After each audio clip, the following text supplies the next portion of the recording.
Hello and welcome to another episode of Circ Learns Music.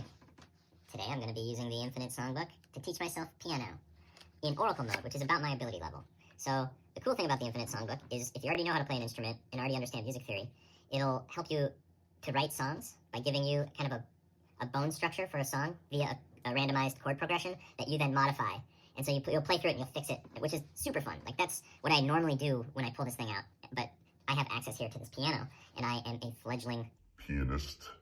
So I wanted to use Oracle mode to teach myself piano a little better. Now, I think I'm graduated through Acolyte mode, which is where you use the Infinite Songbook to teach yourself like all of the major chords and minor chords and sevenths chords on a given instrument. So once you do that, you're ready to graduate through Acolyte mode. And that sounds like, oh, well, that takes me my whole life. It doesn't. And you can graduate. You can just go on ahead and play it in Oracle mode whenever you feel like it. If the Acolyte mode feels kind of daunting and boring. Because tell you the truth, I could probably still play some chords that I don't know. I could probably find some chords in here right now that I don't know on the piano. And C#7 doesn't come to mind. I can figure it out. And so if you don't know it, there's the C#7 card, and it shows you how to play it on all those different instruments. So you can teach yourself all those different instruments going through Acolyte mode, Oracle mode, and then to Sorcerer mode where you're writing your own music on that instrument. And then Shaman mode is where you get to just go wild with friends who understand how to play around on music, and it's with music, sorry. Yeah, so here's my C#7, also known as D-flat-7, and it seems to be all those black keys, and then the two white keys on either side of those three black keys. What's very important, so that's that C-sharp mixo scale. It's not the C#7's chord. Now, the sevenths chords all have a chord quadrad instead of a chord triad, if you look at the noodle crutch image right there. Okay, another thing, in the earlier modes of the game, it's not necessary for you to completely comprehend everything that's on this card. Give yourself time, or just pull one card out at a time and play around with it and try and discover what the noodle crutch is telling you and the keyboard or whatever. There's also the guitar. That's for guitar. It shows you the entire fretboard for the C-sharp mixo mode. So there's a lot to take in on each one of these cards, and if you were strict with yourself, you could do that and then start playing Oracle mode. Which Oracle mode gives you by shuffling these cards. Now you'll have a randomized chord progression. I did these paintings that all have to do with looking at music in circles and spirals and other things like that. So those I use as punctuation for these sentences you're writing with these chords. And half the deck's major chords, a quarter of the deck is minor chords, and a quarter of the deck are the sevenths chords. So now, if I know all those chords kinda through just brute forcing in Acolyte mode, well, Acolyte mode you start off with little bites. Like, firstly you take one of the major suits out of the deck, which is 12 cards, and then out of those 12 cards, you remove 5 cards that you're then looking at, the C, A, G, E, and D.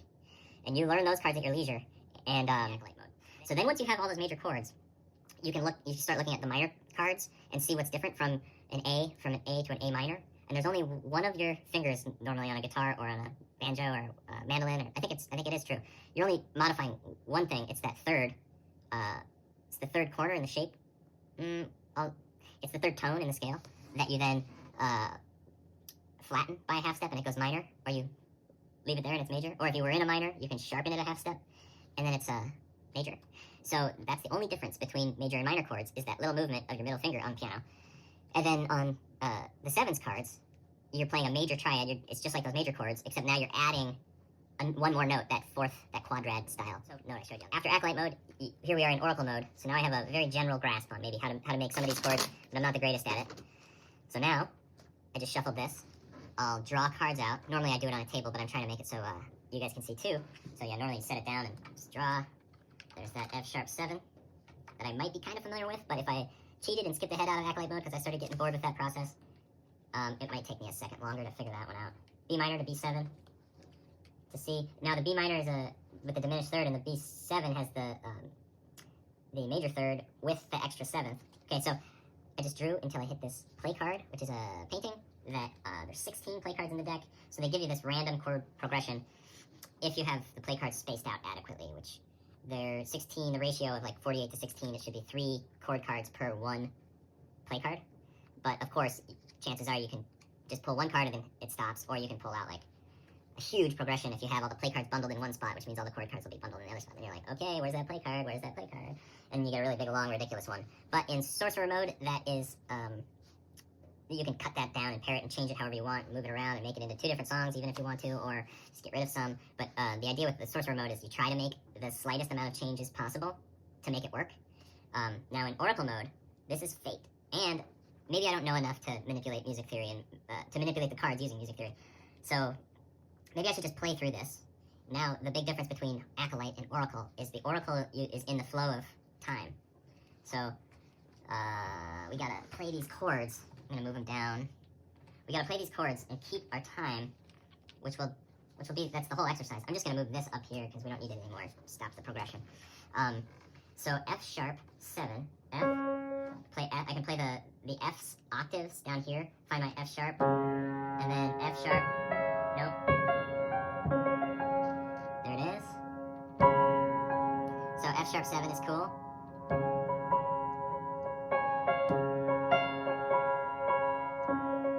So I'm kind of just burning it into my mind, trying to remember what's going on with it here. Whoops. So it's all on black keys here, the F sharp, but then the 7, you're hitting the E.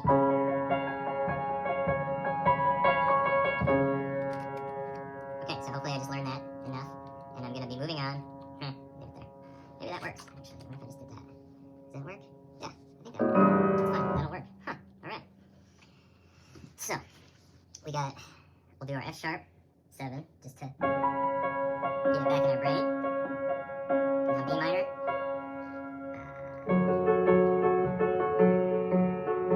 Now B7.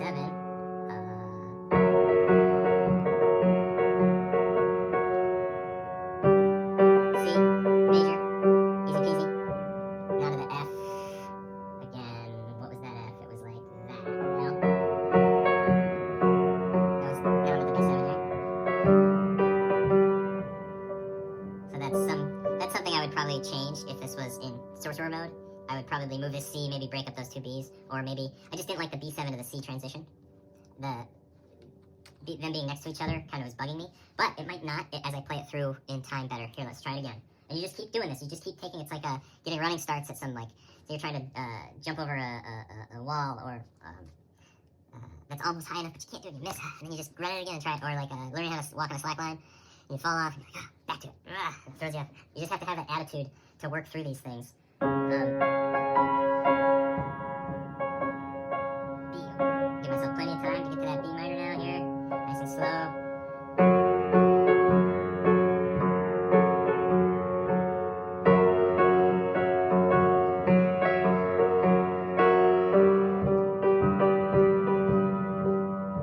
Maybe it would fix if I went back down to that B7 from there. Yeah. Back to the C. See, I'm just playing around because I really like sorcerer mode. Even though I'm kind of not ready for it here on piano. Okay, sorry. To C. Now I gotta go to that F sharp 7. The fates demand it. No? Almost had it. Had to do just a normal F sharp. Okay, B minor.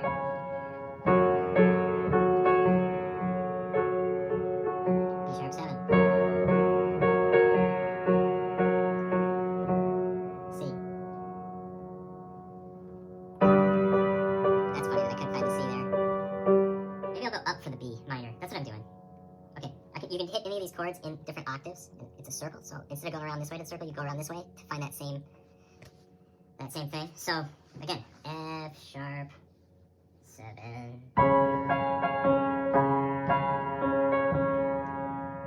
Down, up to B. Yes. It's still kind of a long jump for me, but that's fine. I think it's the best way to go about it. B7. Okay, I'm starting to get it.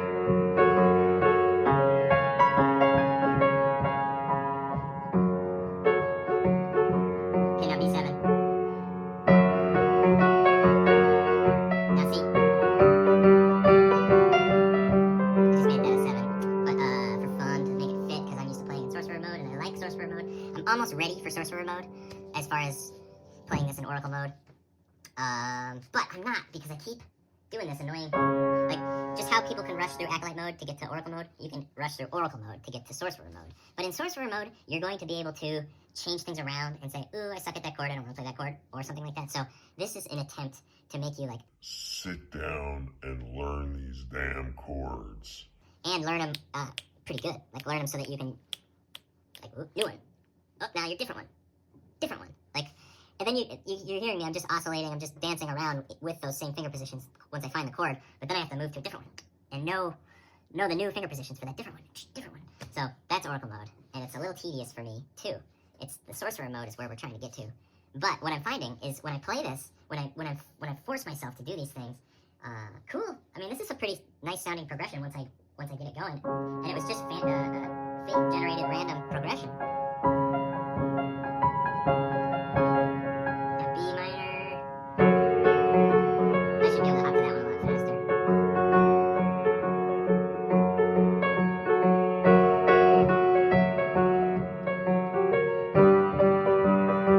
Okay, here's that damn F sharp 7 again.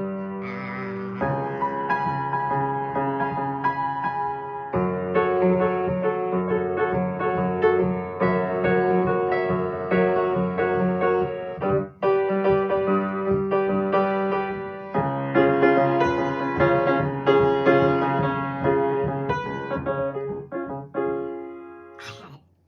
And I dropped it.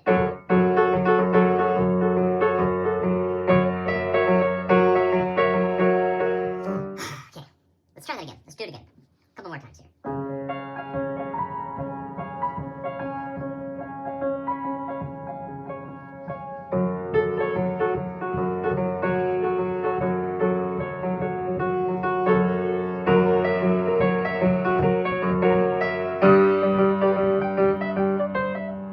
That F sharp is just the one that's the left one on the cluster of the 3 black keys. Just keep missing my target there.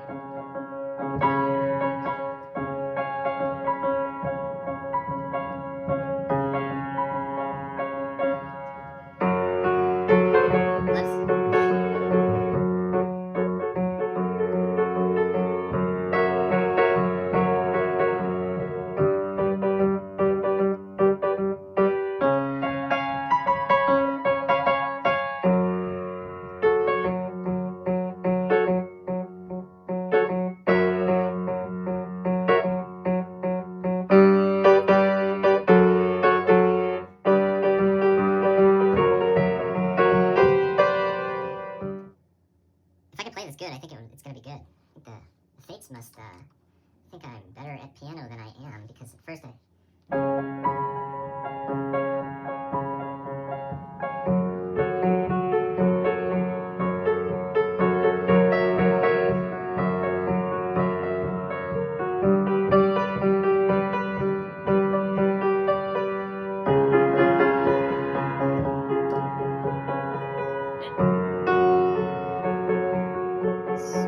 Keep mucking it up. One more time. Here we go.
Doop doop doop doop doop.